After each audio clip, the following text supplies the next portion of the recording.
Welcome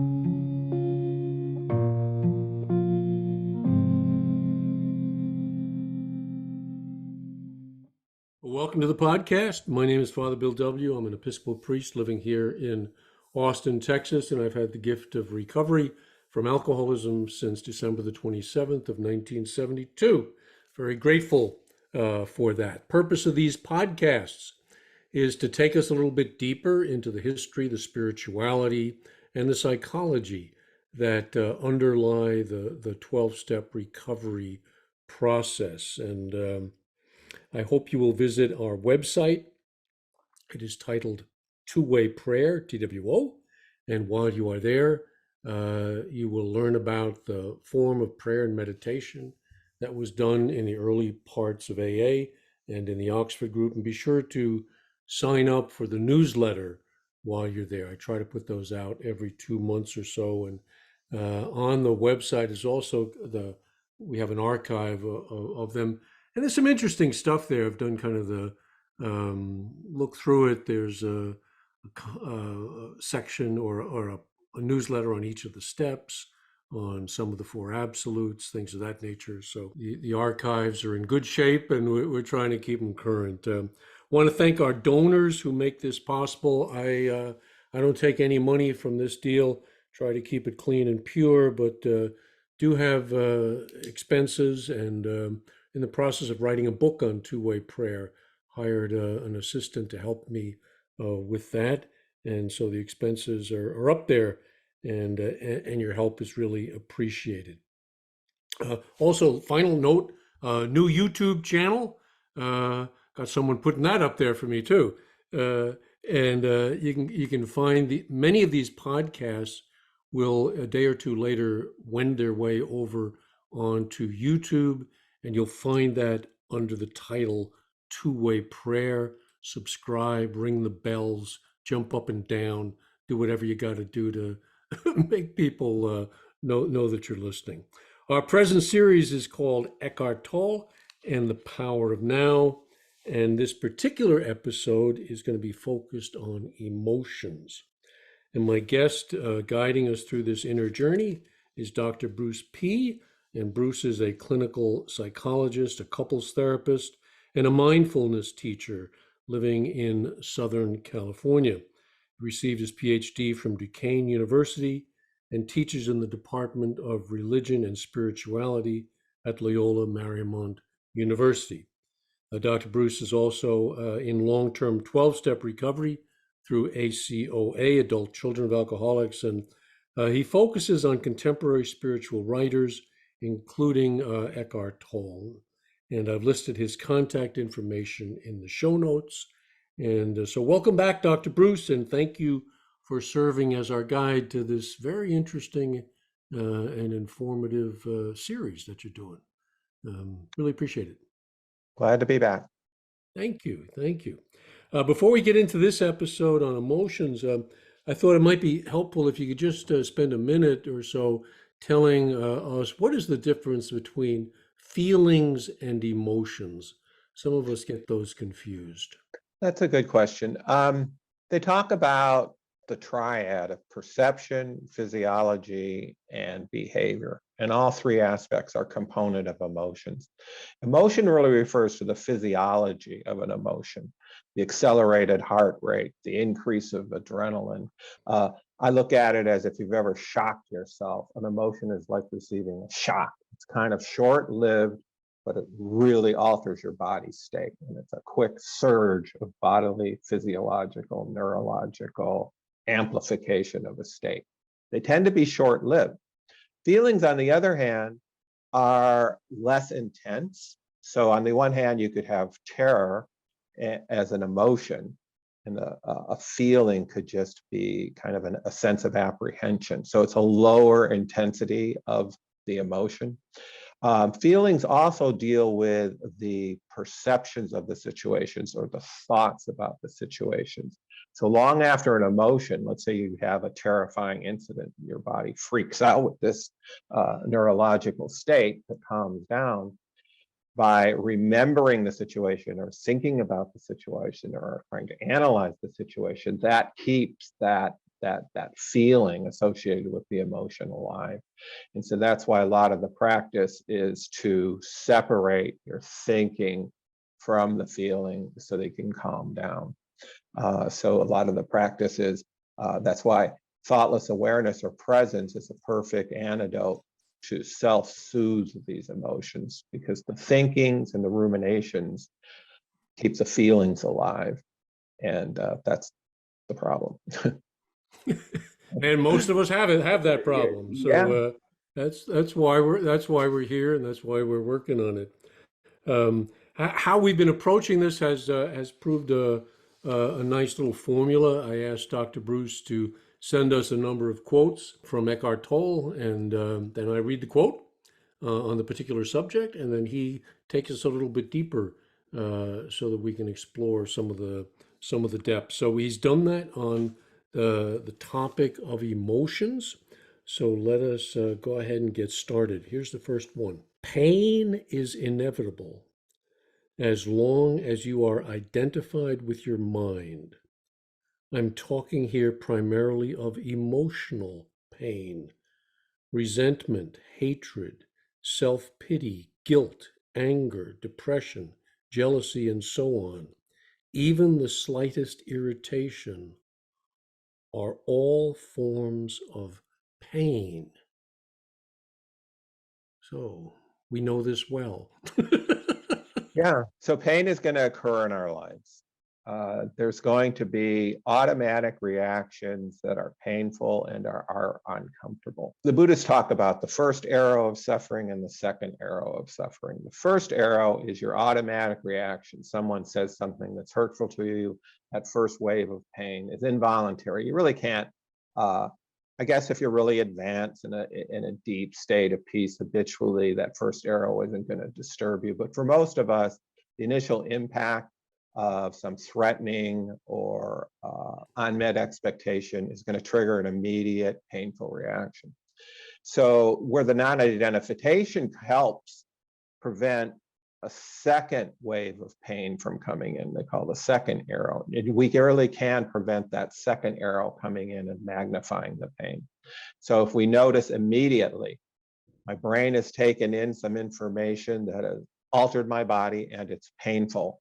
If you can watch that and actually feel that pain in your body, it will prevent you from exacerbating the pain by thinking about it or dwelling on it, and basically increasing the duration and the intensity of the pain. So it's not the state where we're going to get into a state where we're invulnerable. These painful emotions are going to occur. They come with the machinery of being a human being. We're all built with fear, anger, pride, shame, unhappiness. So the value of the teaching is to be on the alert for any early warning signs in the body that you're being activated, and then move in to watch what's happening inside, more exactly feel what's happening inside, and that will soothe the pain and actually give you some liberation from it. And the most important aspect for me doing couples work is if you do this, notice that the pain is arising, feel it in your body. If you can do that right away and just feel the feeling and the discomfort, and it's a simple practice, but it's difficult to do, but just really sink into to feel that sensations in your body, just feel it, don't turn it into thinking. The benefit of that is the action tendency that comes with the emotion can be short-circuited.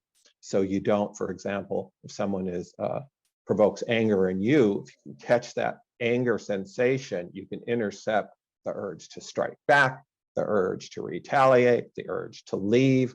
So you can intercept and actually manage the behavioral response to the emotion, which is critical.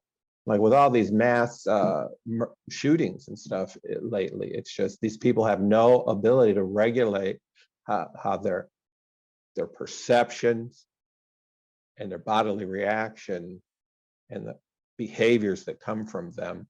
There's no ability to intercept the behavioral tendencies that the emotions and their thoughts are telling them to do. And it's tragic.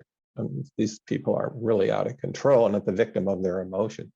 And it's really interesting to me that, when you look at the thought system of someone who creates a mass violent act, they all have kind of a manifesto, whether it's written or not. They have a lot of interpretation and evaluation of a situation that amplifies the bodily feeling and then dysregulates the ability to even control and modify that action urge.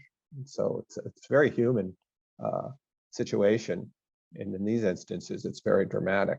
But it's very, like Eckhart says, it's normal, but it's not healthy. So we're all susceptible to having our behavior being taken over by these emotional reactions and our thoughts about the situation that caused these emotional reactions. So in the program, we would say pause when agitated. When you Exactly. feel the agitation, first thing to do is pause and watch it, feel it. I'm hearing you say, feel Right. it, Yeah. but don't think about it. The key is, remember, presence is thoughtless awareness. Okay. So the healing move in this teaching is thoughtless awareness. That's presence. Okay. Thinking is usually harmful and makes matters worse. So noticing is the first step. You notice that your brain is taking in information that has created a charge in you, anger, fear, aggression, and you pause to notice that you've been triggered. You Mm. pause to feel the energy, bring your attention into the body. And when I first started practicing this, I was never aware of my heartbeat, but when I started practicing awareness of my emotions, I could really see that, wow, that heartbeat doesn't lie. When you're amped up, that heart, so if you bring your attention into that without thinking and just sense it, sense it, sense it, sense it, keep your attention in it, and the goal is to try to attempt to do it without thinking or analyzing. Cognition is intensifies the motion. So the key is to pause, recognize, pause to feel what's going on inside and stay with that feeling and awareness of those sensations. And in a very short time, sometimes shorter, sometimes sooner, the intensification will soothe and diminish. But if you keep thinking about it, or if you keep fidgeting and being tempted to go with the action urge of the emotions, then the pain Mm. just increases. So the non-identification is really about recognition, bringing your attention into the body, staying with it until there's a softening, until there's a soothing. And it's a struggle because the emotion doesn't want to do that. It wants to express itself. It wants to defend itself. It wants to flee. It wants to attack. It wants to defend. So there is this kind of holy inner warfare that's going on to resist that urge. And the wonderful thing is that the simple practice works, but the difficulty is actually having the courage and the wisdom to know that in those situations, really on a day-to-day basis, because you wake up in the morning, there are always going to be unpleasant events or challenges that are going to create this emotional jolt. And the temptation is to keep fueling it with thoughts or act on it to make matters worse. And then you're just stuck in it. And then the feelings just keep going and going and going. And the only release for me sometimes is sleep. Yeah. So sleep it off. Right. And hopefully that works. Okay, I think as we go through these quotes, that we're going to expand on this and get a little deeper appreciation for what's going on here. So stay with it. The next one you sent me was there are two levels to your pain: the pain you create now and the pain from the past that still lives on in your mind and body. This is Yeah. that triggering thing. You're triggering something old inside of me that I'm still carrying.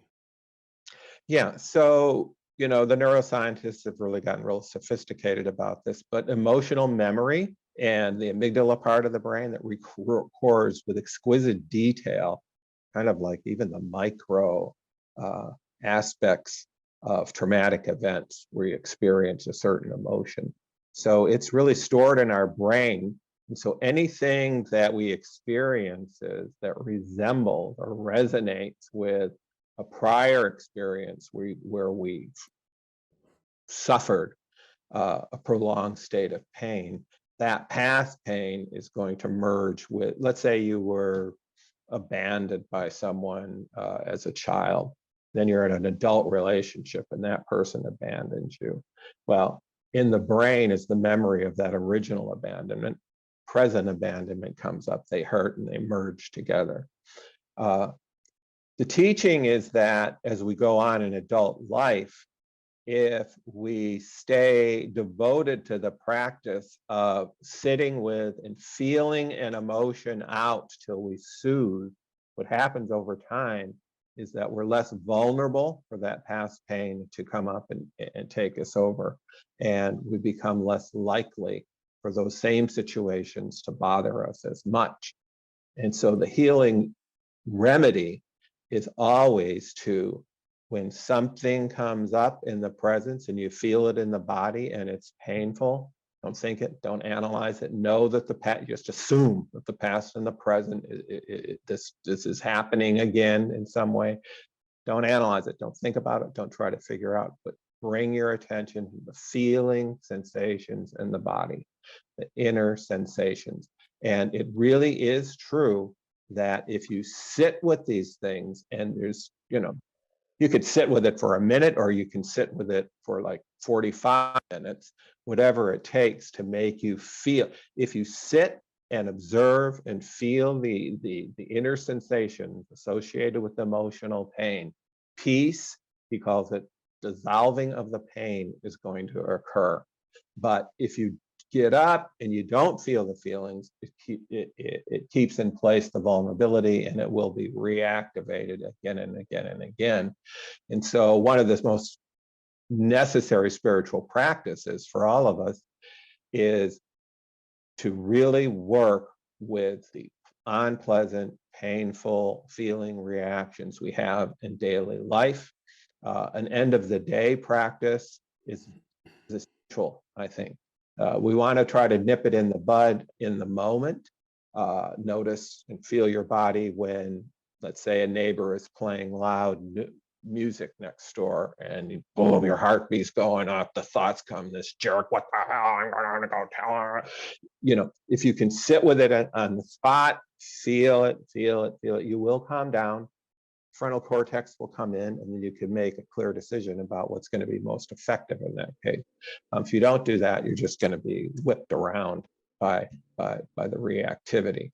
An evening examination is really important, as I look at it as a cleansing, purifying time, where you can do an evening review of the unpleasant reactions you had to life that day. And if you didn't sit with them in the moment, they're still going to be there. So you can sit with them again, feel that feeling, feel it to completion, and it will dissolve, and you'll get a better night's sleep. When you talk about the presence and the now, those are words that get capitalized because there's a spiritual dimension to this as well. Am I correct with that? That the mind is now in a different place. It's not alone. It's not as frightened. It's not as disconnected. It's in the presence of power that it feels. Am I right? Am I getting close? Absolutely. And Eckhart is really reluctant to use spiritual terms. He'll talk about being and presence, the unconditioned consciousness and stuff. But in actuality, it's, well, even some mindfulness therapists will call it, we have a wise brain state. And this state is, able to generate peace inside ourselves.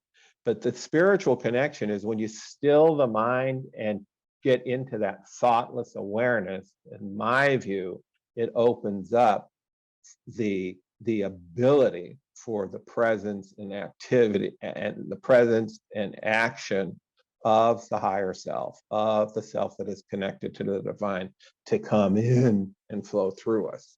So it Right. opens up a conjunction and a reception of that influx. So it's definitely a non-natural type Yeah. of experience. And So, I have a choice. I have a oh, choice of going one way or the other, moment to moment. That's the thing about this now deal. yeah, yeah. It's always present. Yeah, the burden and the blessing of freedom of choice, we need to honor that. And yet at the same time, we have to have compassion and humility. Sometimes these emotions take us over. And Yes. even with our most heroic efforts to be prayerful, to do the practice, sometimes the emotions are more powerful than us. And so we have to have humility in this work and compassion and uh, and faith that over time we will get uh, more skillful in dealing with these things. And self-forgiveness is a huge aspect of it, because having perfectionistic expectations of yourself in this work of dealing with pain, it isn't helpful. I mean, we have to be resolute and devoted, yet at the same time humble enough to Hmm. recognize that we can't do this alone. Absolutely. This one's a little long and starts off, as long as you are unable to access the power of now, every emotional pain that you experience leaves behind a residue of past pain that lives on in you. It merges with the pain from the past, which was already there, and becomes lodged in your mind and body. This includes the pain you suffered as a child, caused by the unconsciousness of the world into which you were born. This accumulated pain is a negative energy field that occupies your mind and body. Um, I think you've been speaking about this for the last several minutes, so we moved ahead. But do speak a little bit more, perhaps, about the childhood pain that was unaware. You weren't even aware that perhaps that some of this stuff was happening. Absolutely. And that early conditioning, imagine like when we're children, we don't have the defense mechanisms that we do as adults.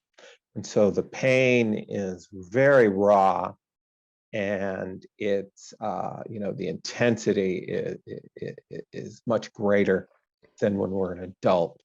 And so these first feelings of rejection or abandonment, or someone being critical of you, or invalidating you, or hurting you emotionally or physically, or neglecting you, the pain that the child feels is so raw. And those get laid down in the emotional memory, and they don't go away. They will reappear.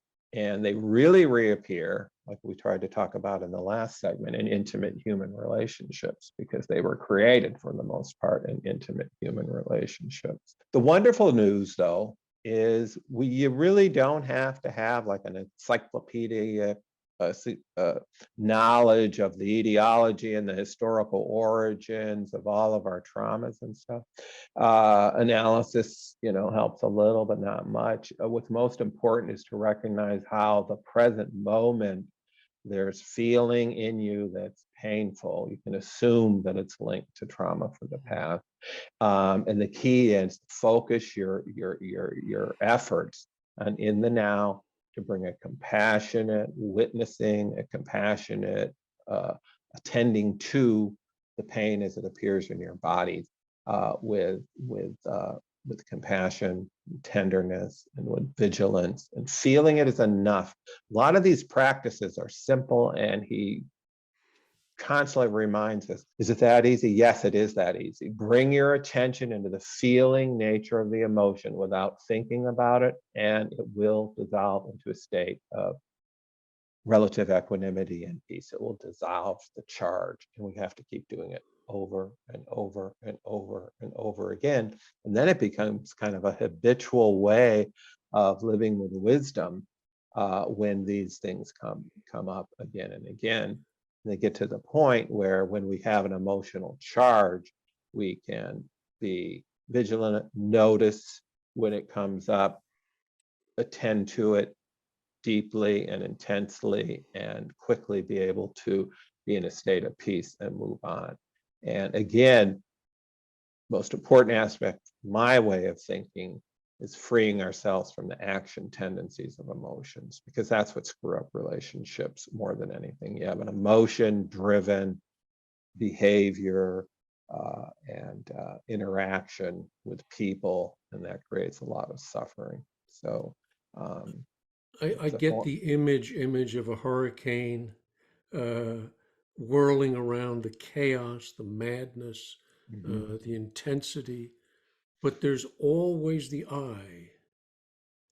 If I can learn to step into the I, it's a level of consciousness that's different from the other. But there is Yeah. an attraction to the chaos that a lot of us have, isn't there? Well, yeah, It's known, it's what we know. yeah, there's, And a the lot. ego, I wonder, Bruce, if the ego isn't more active over there than it is when you're in the presence of the now. It's interesting because these emotions can become addictive. We don't want to get Mm, let go of them. And right. I'm working with a number of people in Rageaholics Anonymous, and through working with these people and getting them to describe what their experience is, it's interesting. A lot of them are aware that when they're raging, the altered state that they're in at some level is pleasurable, almost euphoric. And they also report that after they shoot their wad of rage, there is a sense of peace that comes afterwards. And so, again, there are a lot of obstacles to letting go of this addiction. And everyone has kind of a, based on your personality type, a certain inclination to hang out in the neighborhood of a negative emotion, just because of the type of your personality and your conditioning. Some people hang out in the neighborhood of melancholy and shame. Some people hang out in the neighborhood of fear and anxiety. Some people hang out in the neighborhood of anger and criticism and contempt. These are all kind of habitual ways that come in to uh, become chief features of personality. So, as an individual, it really helps to know what the specific flavor of your emotional pain Right. is, so that again you can be really mindful of it and watch it. You got watching, and the teaching is watching and feeling it is enough, because that creates some separation from it.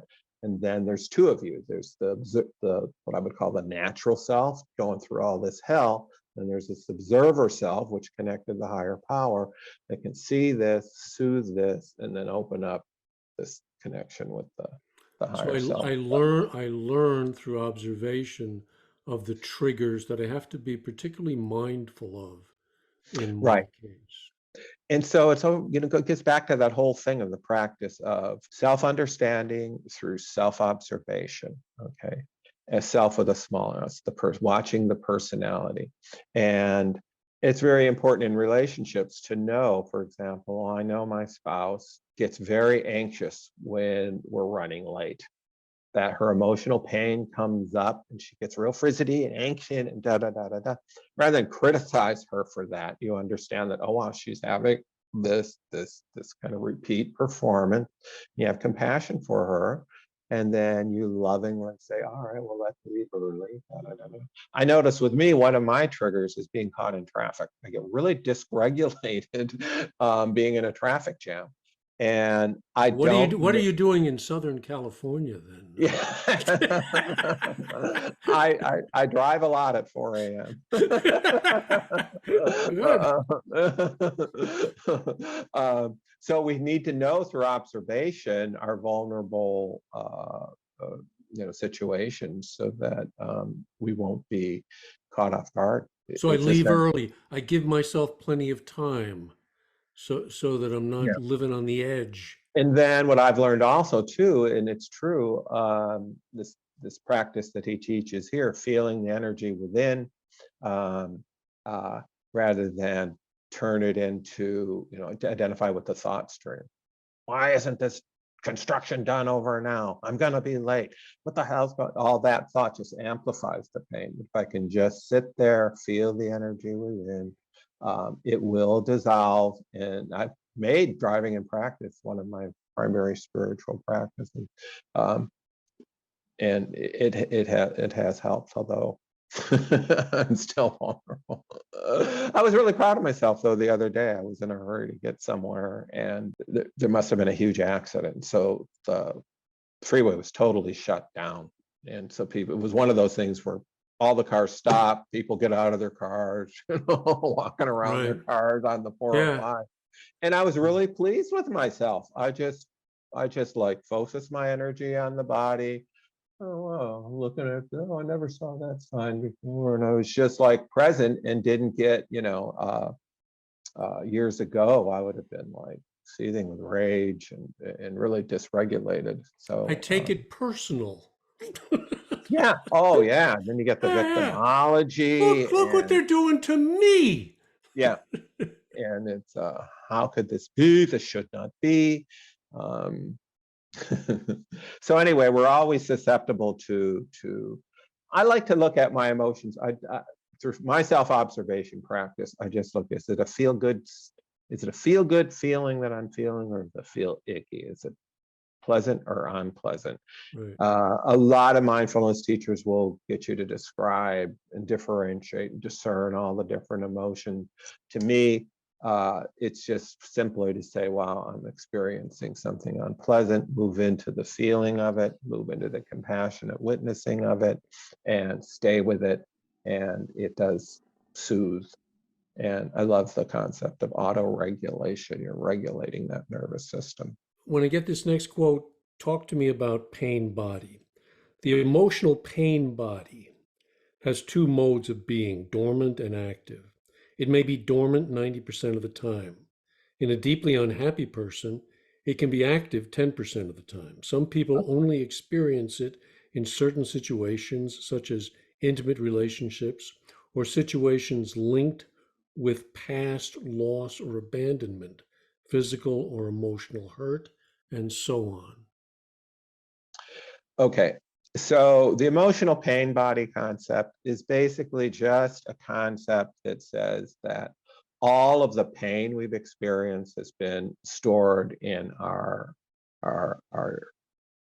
neurology, our physiology, our brain, our emotional memory. It's there. It's there in us. It's just waiting to be activated. It's a state of pain, an unpleasant emotion that we've experienced in the past that gets reactivated by the present circumstances of our life.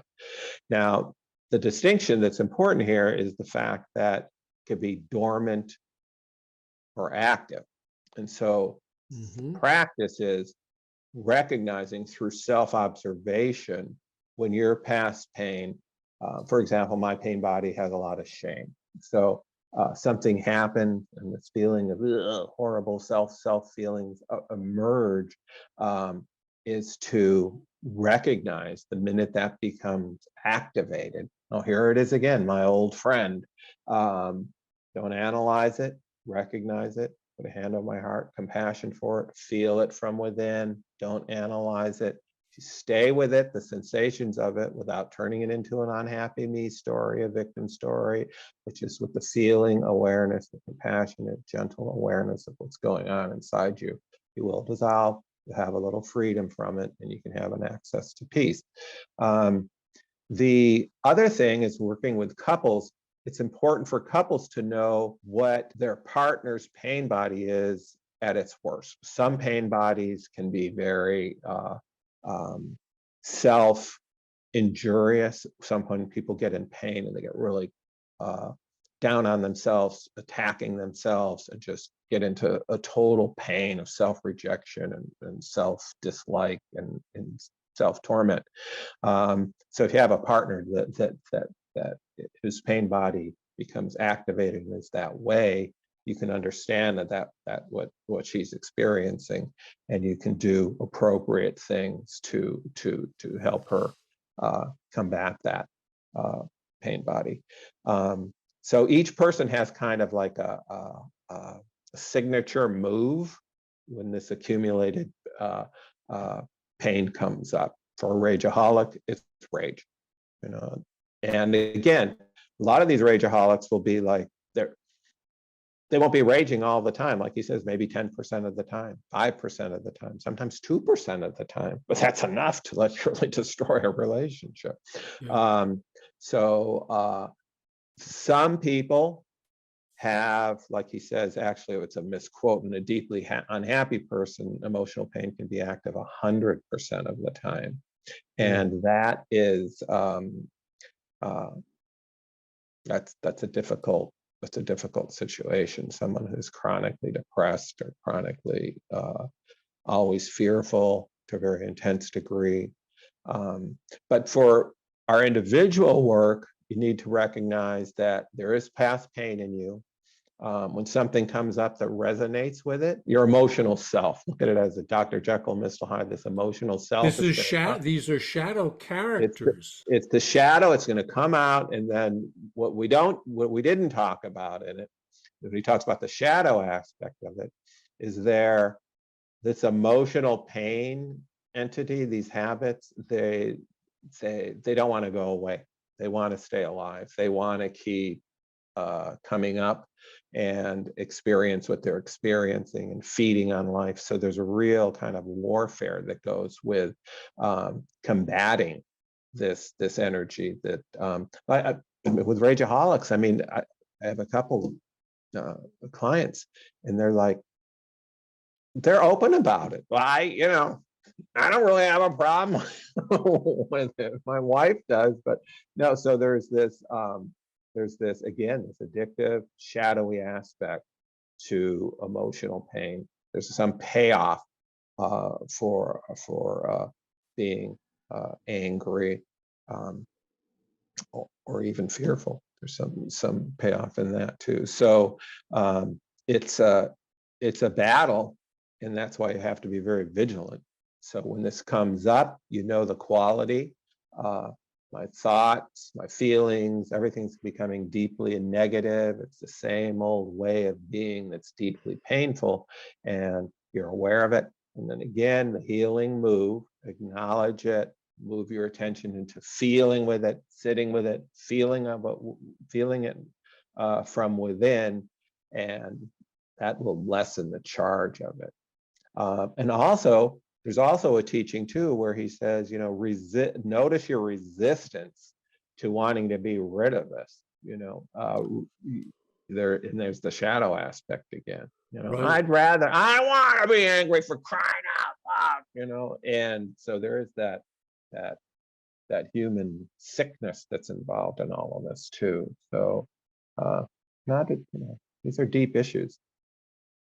Yeah, yeah. We're opening the door to the unconscious, to the basement. We like to think they're nicely locked away, but they have a tendency to escape Yeah. and wreak havoc in my life.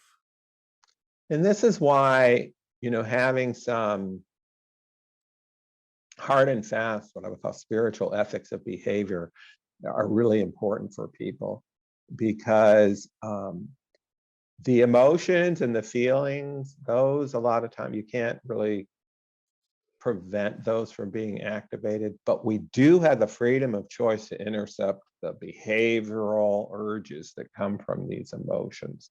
So like I live with the principle, never strike back, because I've learned from early on in life when I was a young man that even defending myself, it always just creates more suffering. So having some spiritual, moral guiding principles for our behavior is really, really important. Mm-hmm. Because Mm-hmm. we don't want to magnify something. Yet at the same time, there's a shadow aspect not talked much about, is the delight of cruelty. I mean, there are some what we call evil passions or whatever that people find pleasurable. feeling superior, making other people feel less than. There's a lot of unhealthy pleasure that a lot of the lower developed people experience.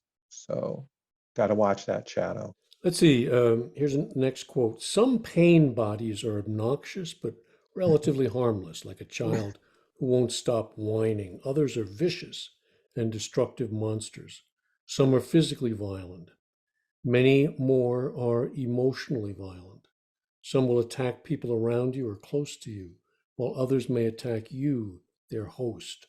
Thoughts and feelings you have about your life then become deeply negative and self destructive. So again, through self-observation, we need to become intimately aware of, through observation, of the particular quality of those states when we're having an influx or reactivation of all this pain. So self-understanding through observation is critical. So I understand when my emotional pain is reactivated. I have a lot of disparaging self-thoughts. I isolate from other people. I feel like I'm not connected. I feel a lot of negative evaluations of other people, for example. So you know that that's a particular quality of your pain body. So that helps because you're not surprised by it.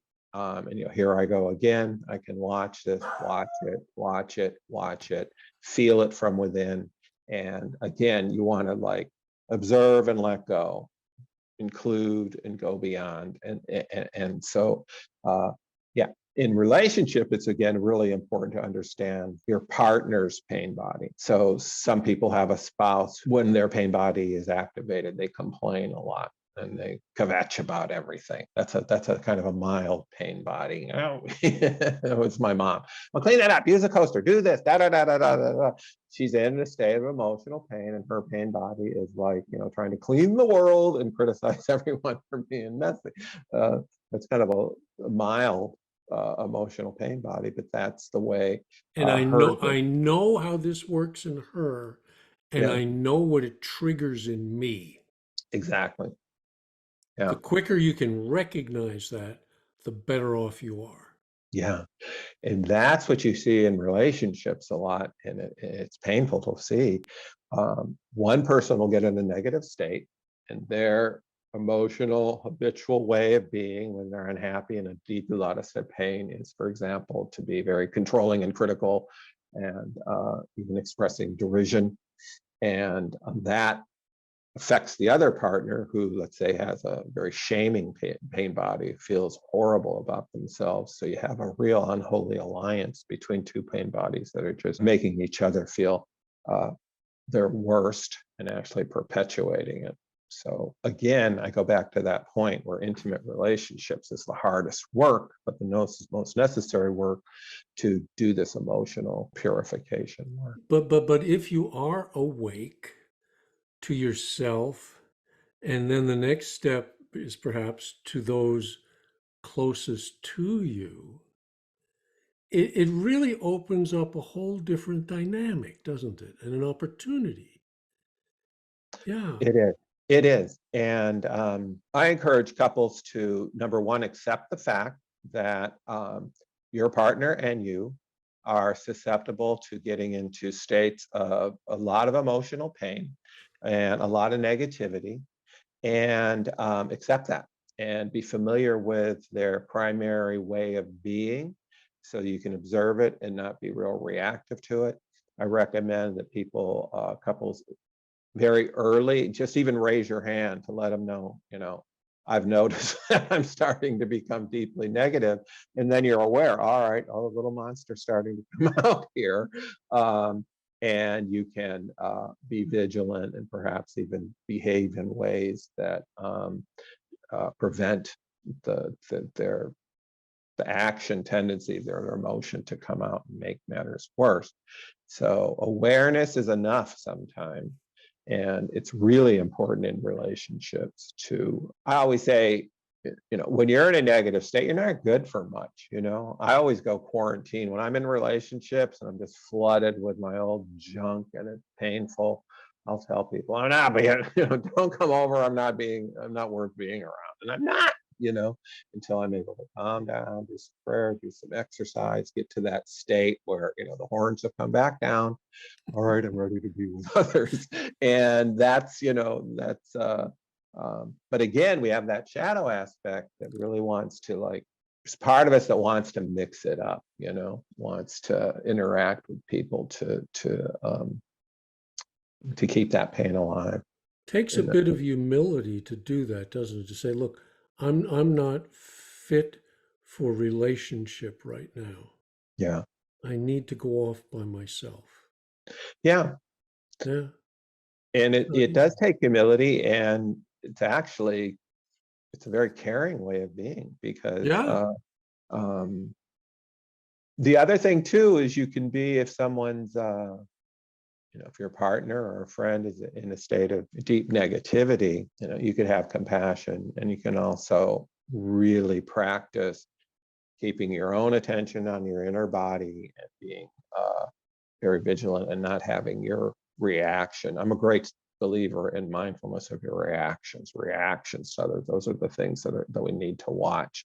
So if someone says something and your heart starts going, and you have an urge to say something back that isn't pleasant, got to watch those reactions. So they talk about being the knowing rather than being the reaction. And again, you can't do any of this without witnessing what's going on inside, observing what's going on inside, being there. It's the watcher and the Yeah. witness, the compassionate witness.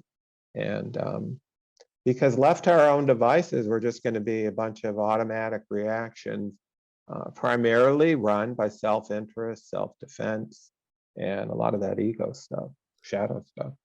Look at the state of the world. Yeah. Look at the state. I mean, it's just a magnification of what's going on inside individuals, you Yeah. know, on a grand scale. Let me go on. The pain body doesn't want you to observe it directly and see it for what it is. The moment you observe the pain body, feel its energy within you, and take your attention into it, the identification is broken. A higher dimension of consciousness has come in. I call it presence. You are now the witness or the watcher of the pain body. You have found your innermost strength. Bam. That's it Bam. right there. That's the teaching. That's the practice.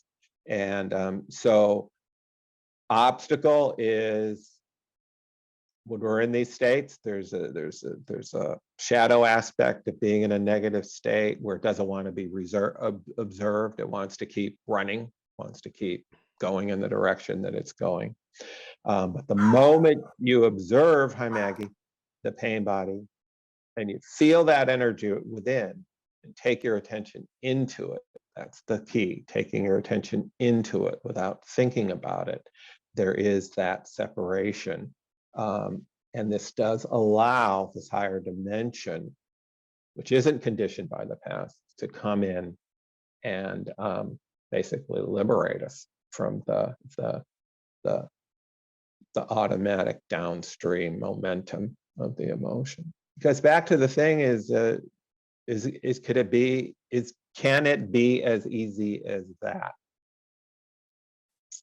A lot of people ask. The mind wants to think that we need, a lot more sophisticated or complicated ways of dealing with this. But again, I get back to the point that these simple practices are effective and transformative, and we need to watch our thoughts about them and our cynicism and the ego's need for a different way or a more complicated way or whatever. That if we just do the simple practice, observe, feel it, sense it, observe it, keep your attention within it, watch what happens. Watch what happens. It will dissolve. But part of the intellectual faculty always wants different ways of dealing with it, more complicated, different way, rather than simply Keep it do. simple. Keep it simple. Keep it simple and do it. I And do have it. to keep telling myself, because I've known with me, it's like, you know, let's try this approach. Let's try it. No, you have this, it works, do it. So it's a form of self-evasion to keep looking for other practices. I mean, I've studied so many different ways of spiritual practices. And the key is you can use those as a way of avoiding the work. Choose one and go deep That's it. That's it. rather That's than it. choosing 20 or 30 and staying shallow. Yeah.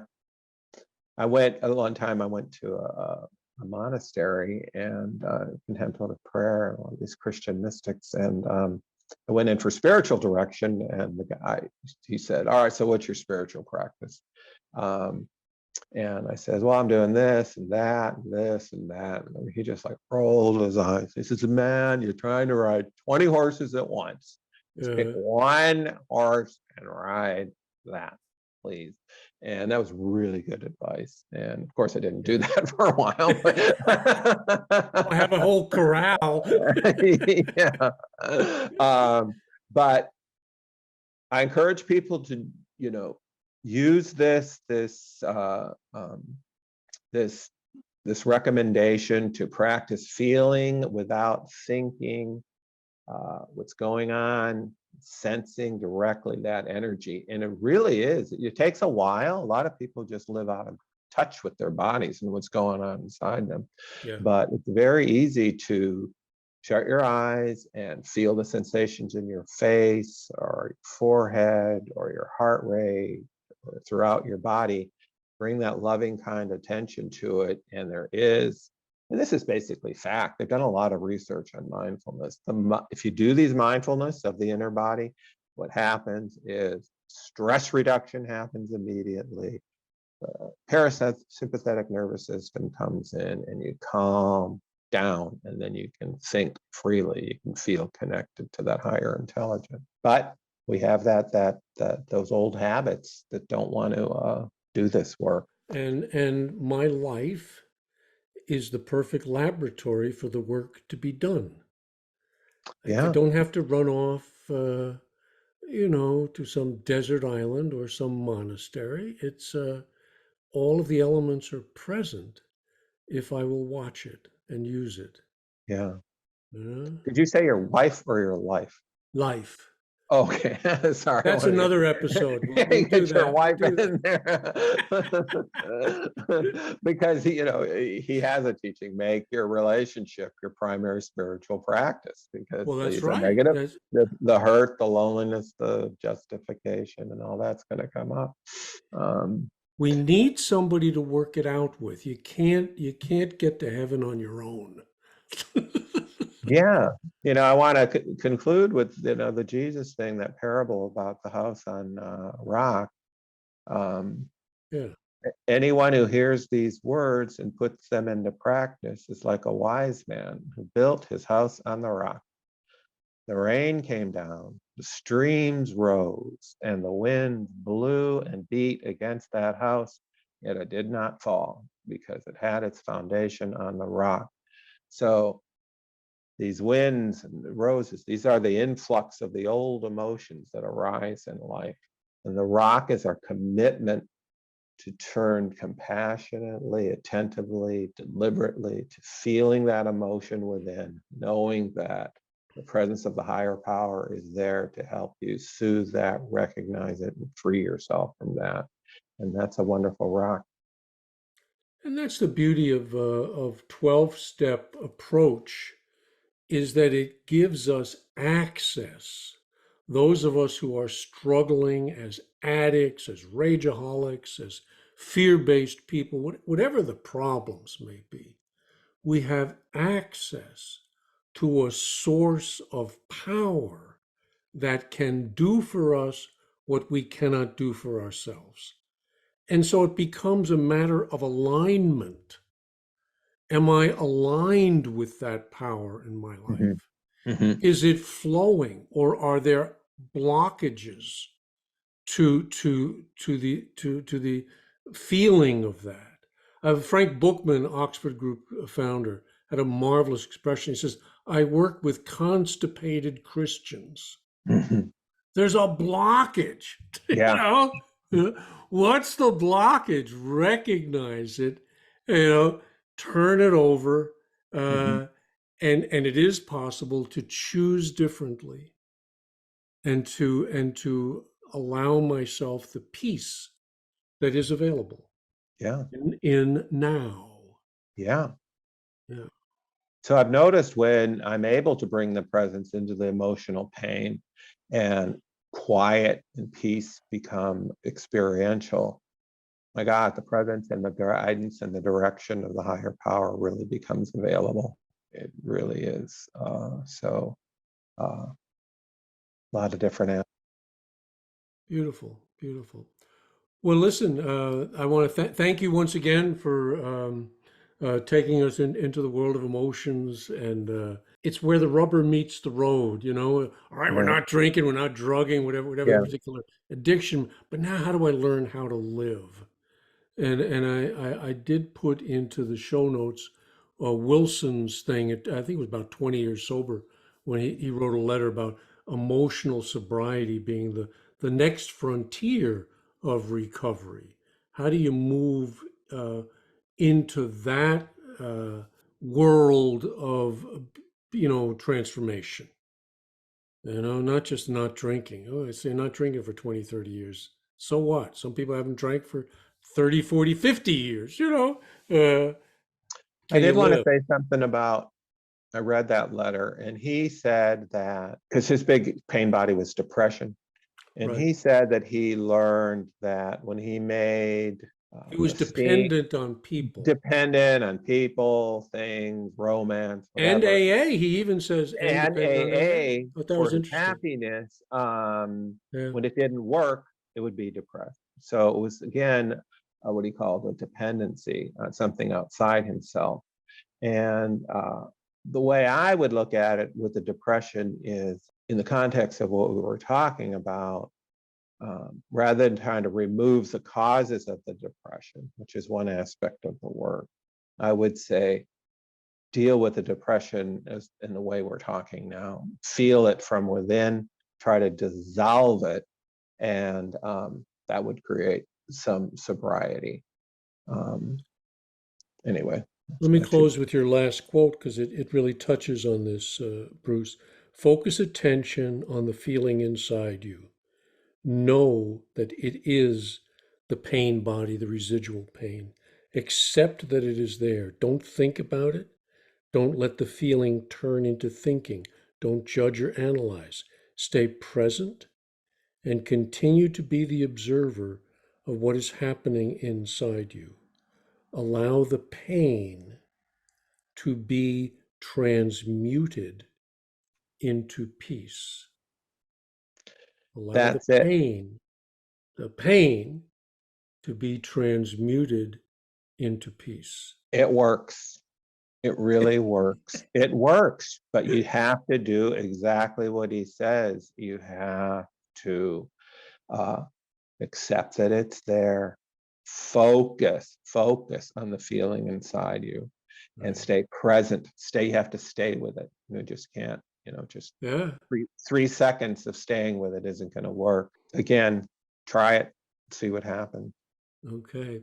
Well, listen, next episode, Dr. Bruce is going to lead us through some exercises to bring some of this. We're going to the laboratory, I suspect, to take some of these teachings and experience them at a deeper level. So I think that's going to be fun and exciting, and I'm looking forward to it. So, Dr. Bruce, thank you Thank you. for sharing with us today, and thank you guys for listening. Hope it was helpful. Again, I'm going to put the Bill Wilson's article in the show notes.